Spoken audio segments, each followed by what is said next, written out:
Back dear student, स्वागत है आपका ये लेक्चर सीरीज। आज हम ह्यूमन वैल्यू के अंदर यूनिट सेकंड स्टार्ट कर रहे हैं। यूनिट सेकंड के अंदर हम ये देखेंगे कि यूनिट सेकंड का जो मेन टाइटल है वो है क्या।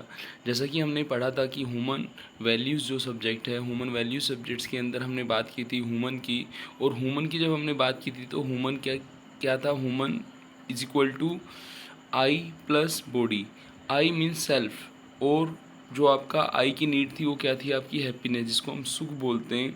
और जो बॉडी थी, बॉडी एक इंस्ट्रूमेंट थी जिसको आई रेगुलेट करता है। और जो बॉडी की नीड थी वो क्या थी, फिजिकल फैसिलिटी, जिसको हम सुविधा बोलते हैं। तो इस यूनिट के अंदर हम ये देखेंगे कि जो आई है वो कैसे बॉडी को रेगुलेट करता है। यदि मेरी बॉडी मेरे आई के अकॉर्डिंग काम करती है तो मैं बोलूँगा कि मैं हेल्दी हूँ। यदि मेरी बॉडी मेरे आई के अकॉर्डिंग काम नहीं करती है तो मैं कहूँगा अनहेल्दी। तो यहाँ पे हेल्दी अनहेल्दी इस पूरी यूनिट के बारे में मैं आपको बता रहा हूँ कि बॉडी हेल्दी है अनहेल्दी है, हेल्थ के अंदर क्या क्या चीज़ें आती हैं, उन सबको हम आगे डिटेल में डिस्कस करेंगे। मैं यहाँ पे थोड़ा ब्रीफ में आपको बता देता हूँ कि इस यूनिट के अंदर हम क्या देखेंगे कि आई की नीड क्या है और बॉडी की नीड क्या है और दोनों में डिफरेंस क्या है। फिर उसके बाद हम ये देखेंगे कि जो आई है और जो बॉडी है उसके अंदर, जो बॉडी है बॉडी के अंदर हार्मनी कब होती है, जब हम क्या होते हैं बोलो, जब हम स्वस्थ होते हैं। और जब हम स्वस्थ होते हैं तो उसको हम क्या बोलते हैं बोलो, हम बोलते हैं हेल्दी।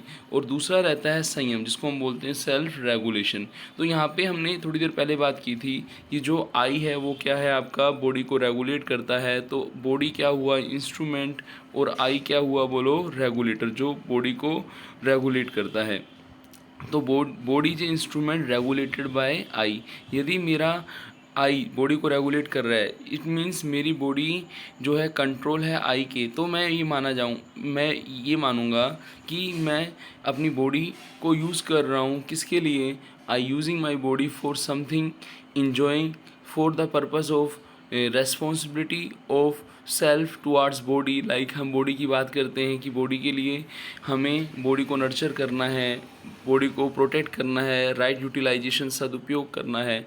तो ये सब तभी होगा जब मेरा आई जो है वो मेरी बॉडी को रेगुलेट करेगा, या फिर मैं यूँ बोलूँ कि मेरी बॉडी जो है आई के अकॉर्डिंग काम करेगी। फिर हम यहाँ पे देखेंगे कि संयम सेल्फ रेगुलेशन होता क्या है। जैसा कि मैंने आपको थोड़ी देर पहले बताया है कि ये रेस्पॉन्सिबिलिटी है सेल्फ की कि वो नर्चर करे, प्रोटेक्ट करे, राइट यूटिलाइज करे बॉडी का। इसी को ही हम क्या बोलते हैं बोलो, सेल्फ रेगुलेशन बोलते हैं। यदि कोई पर्सन सेल्फ रेगुलेटेड, इसको हम बोलते हैं संयम। क्या बोलते हैं, संयम। The responsibility in the self for nurturing, protection and right utilization of the body क्या माना जाता है, संयम माना जाता है। और यदि बॉडी के अंदर संयम है तो बॉडी का जो एवरी पार्ट है वो वर्क करेगा एक्सपेक्टेड फंक्शन, जैसे आँख का है देखना, कान का है सुनना, नाक का है सूंघना, और आपका ये जो इंद्रियां होती हैं, ज्ञान इंद्रियां होती हैं, ये सभी एक्सपेक्टेड फंक्शन अपना कर रही हैं। तो हम उसको क्या बोलेंगे, वो पर्सन क्या है, हेल्दी है। जब हमारी बॉडी के अंदर संयम होता है तो हमारी बॉडी हो सकता है कि टेम्परेरी कुछ टाइम के लिए डिसहार्मनी में चले जाए, पर बॉडी उसको दोबारा क्या कर लेती है, रिकवर्ड कर लेती है हार्मनी में। तो यदि यदि आई की रेस्पॉन्सिबिलिटी है बॉडी के नर्चर प्रोटेक्शन की, तो वही क्या माना जाता है, आपका बोलो, संयम माना जाता है। और यदि बॉडी के अंदर स्वास्थ्य तब माना जाता है जब बॉडी के एवरी बॉडी पार्ट जो है उसके एक्सपेक्टेड फंक्शन क्या करें, परफॉर्म करें। तो उसको हम क्या बोलते हैं बोलो, आपका स्वास्थ्य बोलते हैं। तो हम ये बोलें कि स्वास्थ्य के लिए ज़रूरी क्या है, पर्सन की लाइफ क्या हो, आपकी सेल्फ रेगुलेटेड हो, संयम हो। तो संयम is the condition of the body where every part of the body is performing its expected function, there is harmony with body. तो हम यहाँ पे बात करेंगे कि जो आई है वो यदि रेगुलेट कर रहा है, हमारे बॉडी के पार्ट जो हैं वो अपने एक्सपेक्टेड फंक्शन कर रहे हैं, तो हम उसको हेल्दी मानेंगे। जबकि हम देखते हैं कि जो आई की रेस्पॉन्सिबिलिटी बॉडी के नर्चर प्रोटेक्शन ना होकर के lack of responsibility to our body हो गई है। हम कभी देखते हैं कि हमारी जो बॉडी अनहेल्दी कब होती है।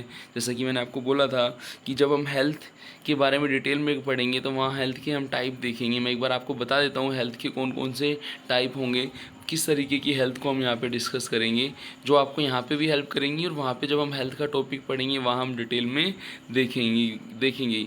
तो जब हम देखते हैं कि आदमी हेल्दी है तो उसके लिए किस टाइप की हेल्थ होती हैं, कौन कौन सी हेल्थ होती हैं जो उसको ध्यान में रखनी होती हैं। यदि हम हेल्दी मानते हैं तो उसमें सबसे पहले आता है कि पर्सन का क्या हो बोलो, सेल्फ रेगुलेटेड हो, संयम हो। यदि पर्सन सेल्फ रेगुलेटेड है तो वो क्या होगा बोलो, वो हेल्दी भी होगा। तो एस्पेक्ट और स्वास्थ्य की हम बात करते हैं तो जहाँ पे आप देखें तो यहाँ पे सबसे पहले हमने इमोशनल हेल्थ को लिया है, फिर हमने स्पिरिचुअल हेल्थ को लिया है, फिर हमने फिजिकल हेल्थ को लिया है, फिर हमने मेंटल हेल्थ को लिया है और फिर हमने सोशल हेल्थ को लिया है।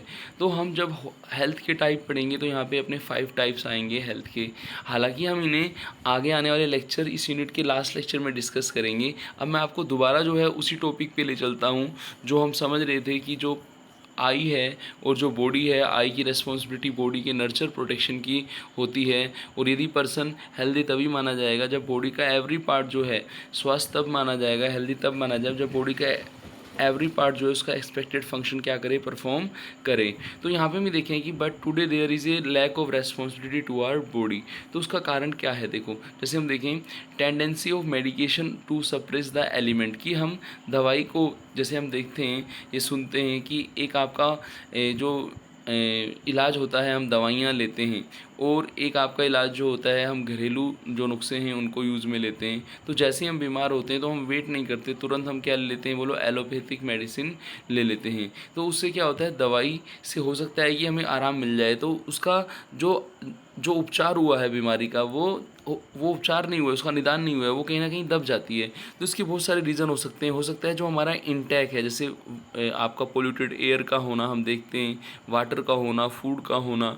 तो ये जो चीज़ें हैं, आई जो बॉडी के नर्चर प्रोटेक्शन की रेस्पॉन्सिबिलिटी तभी पूरा करेगा जब उसको इंटेक क्या मिले। अब आपके सामने क्वेश्चन आ रहा होगा कि सर ये इंटेक क्या होता है, बॉडी का केयर हम कैसा करें। तो उसमें 3 शब्द ध्यान रखिएगा। पहला आता है पोषण, जिसको नर्चर ऑफ बॉडी बोलते हैं। दूसरा आता है आपका प्रोटेक्शन, जिसको हम क्या बोलते हैं हिंदी में, संरक्षण, ठीक है ना। और लास्ट आता है राइट यूटिलाइजेशन, सदुपयोग।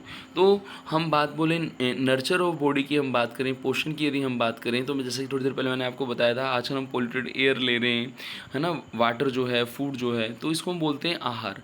तो नर्चरिंग ऑफ बॉडी तभी होगा जब हम प्रॉपर फूड लेंगे, एयर लेंगे, वाटर लेंगे, जिसमें इंजेशन, डाइजेशन और एक्सेशन, समझिएगा। इंजेक्शन और डाइजेशन मतलब मान लीजिए हम कुछ इंटेक ले रहे हैं, मान लीजिए हमने खाना खाया तो हम हेल्दी फूड खाएं, हेल्दी डाइट खाएं, हम बाहर की जो चीज़ें उनको कम खाएं। जैसा कि मैं एक छोटा सा एग्जांपल आपको देता हूँ, यदि हम फाइबर की चीज़ें खाते हैं तो वो जल्दी से क्या हो जाती हैं बोलो, हमारी बॉडी को प्रोटीन भी मिलता है और वो रिमूव भी, डाइजेस्ट ईजिली हो जाती हैं। एक छोटा सा एग्जाम्पल मैं आपको देता हूँ, हम फल फूल की हम बात कर रहे हैं, फल जो हैं हम वो लेते हैं इंटेक के अंदर, हम दालें हैं जो हैं, हरी सब्जियां लेते हैं, तो ये जल्दी डाइजेस्ट हो जाती हैं, 6 से 8 घंटे में डाइजेस्ट हो जाती हैं। वहीं हम बात करते हैं किसकी, नॉन वेज की, तो उसको डाइजेस्ट होने में हमारा जो है टाइम ज़्यादा लगता है। वो ये माना जाता है कि मोर देन 48 आवर्स जो है वो क्या है, डाइजेशन होने में टाइम लेती हैं। ये हमने बात की किसके बोलो, बॉडी के नर्चर की। फिर हम बात करेंगे किसके, बॉडी के प्रोटेक्शन की। प्रोटेक्शन की यदि हम बात करते हैं तो प्रोटेक्शन के लिए हमें 4 चीज़ें जो है समझना ज़रूरी है। तो पहला आता है प्रॉपर अपकीप ऑफ बॉडी, आहार और विहार। फिर आता है आपका श्रम व्यायाम, फिर आता है आसन प्राणायाम, और फिर लास्ट आता है आपका औषधि चिकित्सा। जब हम बात करते हैं आहार विहार की, तो आहार विहार का मतलब ये हुआ कि जो भी हम बॉडी में इंटेक ले रहे हैं वो हमारा अच्छा होना चाहिए। फिर हम यदि हम कोई चीज़ खा लेते हैं पर हम उसको डाइजेस्ट करने के लिए हमें फिजिकल लेबर, एक्सरसाइज, श्रम व्यायाम वगैरह भी करना होता है। इसके अलावा आसन प्राणायाम भी करना होता है। और थोड़ी देर पहले जैसा कि मैंने आपको बताया था, हम कभी बीमार होते हैं तो तुरंत हम एलोपैथिक दवाइयाँ लेके उस दवाई को ले तो लेते हैं पर हम अपनी बीमारी को दबा देते हैं। तो हम औषधि चिकित्सा, जैसे पुराने टाइम के अंदर देखें तो हम औषधि चिकित्सा के थ्रू क्या करते थे, ट्रीटमेंट करते थे। तो इसको हम बोलते हैं सेकंड जो था प्रोटेक्शन।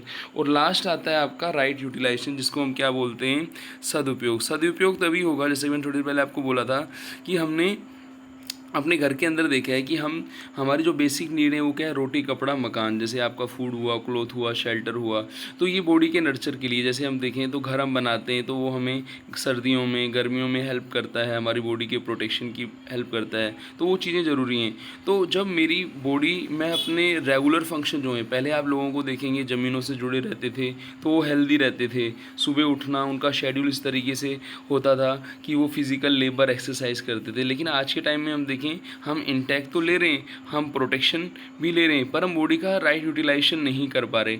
आप यदि कोई हॉबी लें, सपोज मान लीजिए आपने बागवानी का काम किया तो उससे भी आपको काफ़ी हेल्प मिलती है। आप फैमिली के किसी वर्क के अंदर हेल्प करें तो उससे भी काफ़ी हेल्प मिलती है। तो इससे क्या होता है, बॉडी का राइट यूटिलाइजेशन होता है। इन चीज़ों को हम डिटेल में डिस्कस करेंगे कि जो आपका पहली स्टेप है पोषण की, नर्चरिंग की, संरक्षण जो है, प्रोटेक्शन जो है, थर्ड जो है सदुपयोग जिसको हम राइट यूटिलाइजेशन कहते हैं। नेक्स्ट वीडियो हम इनको डिटेल में डिस्कस करेंगे। तो मिलते हैं नेक्स्ट वीडियो में। थैंक्स।